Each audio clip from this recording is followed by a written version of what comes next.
Hello everyone, in this video we are starting another important topic of botany, that is plasmid. तो बच्चों plasmid exam के point of view से एक बहुत important topic है for MSc and BSc also. तो देखो हम हैंड रिटन नोट्स के साथ इस टॉपिक को कवर करेंगे। सो प्लाज्मिड की पहले डेफिनेशन देख लेते हैं। तो देखो बैक्टीरियल क्रोमोसोम न्यूक्लियोइड के अलावा जो बैक्टीरियल सेल होता है उसके साइटोप्लाज्म में कुछ और जेनेटिक मटेरियल भी होता है। अब वो जो जेनेटिक मटेरियल होगा वो बैक्टीरियल क्रोमोसोम से अटैच होगा तो उसको एपिसोम बोलेंगे। और अगर वो बैक्टीरियल क्रोमोसोम जेनेटिक मटेरियल के न्यूक्लियोइड के साइटोप्लाज्म में अलग होगा, उससे अलग होगा, अदर देन प्रेजेंट होगा जेनेटिक मटेरियल के अलावा, तो उसको हम प्लाज्मिड बोलेंगे। ठीक है। इसके बाद है जो प्लाज्मिड होता है वो small circular extra chromosomal double stranded DNA होता है जो कि साइटोप्लाज्म जो होता है सेल का उसमें प्रेजेंट होता है। 1952 में लैडरबर्ग ने ये ऑब्ज़र्व किया जब वो कॉन्जुगेशन जो कि बैक्टीरिया का रिप्रोडक्शन है उस पर काम कर रहे थे। तो उन्होंने ये देखा कि extra chromosomal genetic material cytoplasm में सेल के प्रेजेंट होता है जिसको हम प्लाज्मिड बोलते हैं। प्लाज्मिड जो होता है वो बैक्टीरिया के अंदर प्रेजेंट नहीं होता। तो क्या होगा कि वो जो प्लाज्मिड है वो बैक्टीरिया के अंदर प्रेजेंट नहीं होगा तो जो बैक्टीरिया होगा वो मरेगा नहीं, but if it is present as it provide benefit to bacterial cell. तो देखो बस उसका ये काम है कि वो बेनिफिट प्रोवाइड करता है बैक्टीरियल सेल को, मेन काम उसका यही है। और वो बैक्टीरियल क्रोमोसोम के अलग प्रेजेंट होता है और वो बैक्टीरिया के लिए बेनिफिशियल होता है। जो प्लाज्मिड होता है उसको हम सेक्स फैक्टर, ट्रांसफ़र फैक्टर, कॉन्जुगेंस और एक्स्ट्रा क्रोमोसोमल डीएनए भी बोलते हैं। प्लाज्मिड जो होता है वो प्रोकारियोट्स के अंदर प्रेजेंट होता है और कभी कभी यूकैरियोटिक सेल्स में भी प्रेजेंट होता है। प्लाज्मिड जो होता है वो सूडोमोनास, स्ट्रेप्टोकोकस, स्टेफिलोकोकाई, स्ट्रेप्टोमाइसिस और बैसिलस में प्रेजेंट होता है। ये रफ डायग्राम है प्लाज्मिड का जिसमें ये एक बैक्टीरियल सेल है। This is the flagella, this is the plasmid and this is the genome. So this is rough diagram of plasmid. Let's talk about the general characteristics of plasmids. So देखो plasmid जो होता है वो small circular extra chromosomal DNA होता है। वो replicate होता है इंडिपेंडेंटली और वो बैक्टीरियल क्रोमोसोम से फ्री होता है जो प्लाज्मिड होता है। ओके। जो इनका साइज़ होता है प्लाज्मिड का वो 1 से 1000 kbps तक का होता है। प्लाज्मिड के अंदर कुछ जीन्स भी प्रेजेंट होती हैं। जो प्लाज्मिड होता है वो बैक्टीरियल क्रोमोसोम से अलग होता है और बैक्टीरिया के लिए बेनिफिशियल होता है। Copy number is also present. Copy number क्या होता है? ये नंबर ऑफ़ कॉपीज़ होती हैं बैक्टीरिया की जो प्लाज्मिड के अंदर प्रेजेंट होंगी। अगर large number of bacteria present होगा तो small number of copies present होंगी। अगर कम नंबर में बैक्टीरिया प्रेजेंट होगा तो मल्टीपल नंबर ऑफ़ कॉपीज़ जो होंगी बैक्टीरिया की वो बनेंगी। इसके बाद है कॉम्पैक्टिबिलिटी। तो ये रेफ़र करता है कि ये डिफरेंट टाइप ऑफ प्लाज्मिड है जो कि कोएग्जिस्ट करता है स्टेबली एक बैक्टीरियल सेल में। Let's talk about the jeans of plasmid. अभी मैंने आपको बताया कि जो प्लाज्मिड होती है उनके पास different type of genes present होती हैं। तो कौन सी डिफरेंट टाइप ऑफ जीन्स इनके अंदर प्रेजेंट होंगी उनके बारे में पढ़ते हैं। एक तो होगी ओरी टी जीन और उसको हम ट्रा जीन भी बोलेंगे।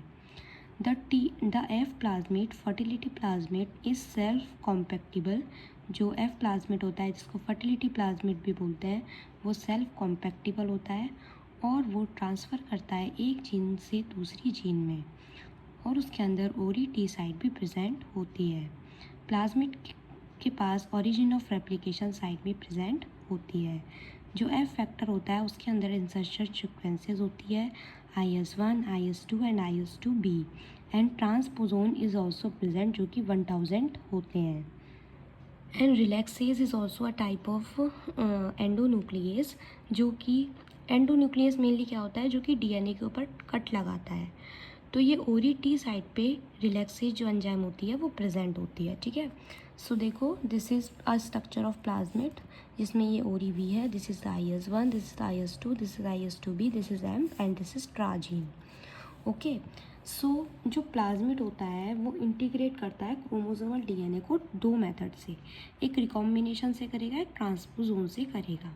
रिकॉम्बिनेशन से कैसे, जब जीनोम जो होगा क्रोमोसोमल DNA का और प्लाज्मिड क्रोमोसोम का वो सेम होगा, तो रिकॉम्बिनेशन से करेगा, जिसको होमोलोगस जीन्स भी बोलते हैं। दूसरा है ट्रांसपोजोन। अगर प्लाज्मिड जो होगी वो बैक्टीरियल क्रोमोसोम के साथ इंटीग्रेट होगी, मतलब उससे जुड़ी हुई होगी ट्रांसपोजोन के ज़रिए, तो वो क्या करेगा कि HFR का फॉर्मेशन करेगा। Let's talk about types of plasmid. तो बच्चों, प्लाज्मिड के 2 टाइप्स होते हैं, conjugative plasmid and second one is non conjugative plasmid. So conjugative plasmid वो प्लाज्मिड होती है जिसमें ट्रा जीन जो होती है वो प्रेजेंट होती है, मतलब ट्रांसफ़र जीन। वो ट्रांसफ़र करती है बैक्टीरिया को direct cell to cell contact से। दूसरे हैं नॉन कॉन्जुगेटिव प्लाज्मिड। इस प्लाज्मिड में डिफरेंट टाइप ऑफ फंक्शंस के बेसिस पे उनको डिफरेंट कैटेगरीज में बांटा गया है। F plasmid, R plasmid, col plasmid, degradative plasmid, virulent plasmid and cryptic plasmid.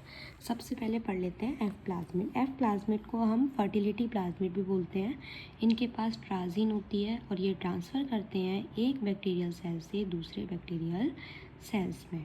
दूसरा है R प्लाज्मिड। R प्लाज्मिड को हम एंटीबायोटिक रेजिस्टेंट जीन भी बोलते हैं। ये जो बैक्टीरिया होते हैं जिनमें ये प्रेजेंट होती हैं वो एंटीबायोटिक रेजिस्टेंट को ट्रांसफ़र करते हैं एक बैक्टीरिया से दूसरे बैक्टीरिया में। तीसरा है कोल्ड प्लाज्मिड। तो कोल्ड प्लाज्मिड के अंदर प्रोटीन कोलिजीन प्रेजेंट होगा, जिनमें प्रोटीन्स प्रेजेंट होते हैं और ये किल करते हैं दूसरे बैक्टीरिया को। ये बैक्टीरिया टॉक्सिन्स को प्रोड्यूस करते हैं और किल करते हैं क्लोजली रिलेटेड बैक्टीरिया को। इसके बाद है डिग्रेडेटिव प्लाज्मिड। इनको हम मेटाबॉलिक प्लाज्मिड भी बोलते हैं। और जो अनयूजुअल सब्सटेंसेस होंगे, मतलब जो ख़राब सब्सटेंसेस होंगे जिनको हम टॉक्सिन्स बोलते हैं, उनको ये डिग्रेड करेंगे, मतलब तोड़ेंगे। पांचवा है वायरुलेंट प्लाज्मिड। ये वो प्लाज्मिड होते हैं जिनके अंदर प्रोटीन एंजाइम्स होती हैं। ये बैक्टीरियल सेल के ऊपर अटैक करते हैं और इसका एग्जाम्पल है ट्यूमर इंड्यूसिंग प्लाज्मिड। इसके बाद है एप्लीकेशन प्लाज्मिड की। तो पहले तो बच्चों ये है कि प्लाज्मिड को हम जेनेटिक इंजीनियरिंग में यूज़ करेंगे, जीन थेरेपी में यूज़ करेंगे, बायोटेक्नोलॉजी में यूज़ करेंगे, रिकॉम्बिनेंट DNA टेक्नोलॉजी में यूज़ करेंगे और टॉक्सिन जीन्स को रिमूव करने के लिए यूज़ करेंगे।